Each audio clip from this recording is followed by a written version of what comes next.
చాలా రోజుల చేత ఒక అన్న అయితే కామెంట్ చేస్తున్నాడు, తమ్ముడు మీ ఫిషెస్లో ఖరీదైన ఫిష్ అయితే తమ్ముడు అన్నాడు. చూడొచ్చు ఇదేనా ఫిష్ ఖరీదైన ఫిష్, దీన్నే గోల్డెన్ ఫిష్ అంటారన్న. ఇది కిలో వచ్చి 10,000 నుంచి 20,000 అయితే ఉంటుందన్న. చూడండి దీన్ని అయితే ఎందుకైతే కొస్తాడన్న చూడొచ్చన్న. లోపల అయితే నెట్ అనేది బాగా ఉంటుందన్న. చూడండి మీకు చూపడతాను క్లియర్గానా. ఇదైతే నెట్ అయితే ఎందుకు వస్తారంటేనా, ఇదైతే ఆడదానికి అయితే చిన్నది ఉంటుంది, మగదానికి అయితే పెద్ద ఉంటుంది అన్న. చూడొచ్చన్న ఇదైతే పక్క అయితే మగదేనన్న. చూడండి మీరు నెట్ అయితే ఎంత పెద్దగా ఉందో.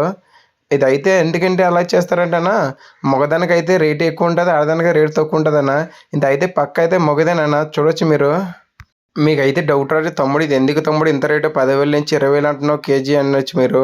ఈ చేప ఎందుకంటే డిమాండ్ అన్న, లోపల అవి వాళ్ళు కుళ్ళిపోతాయి కదన్నా, అప్పుడైతే ఈ నెట్ని అయితే ధరకొని తెప్పిస్తారన్న. అందుకే ఇంత రేట్ అన్న. చూడొచ్చు పాడేస్తారు.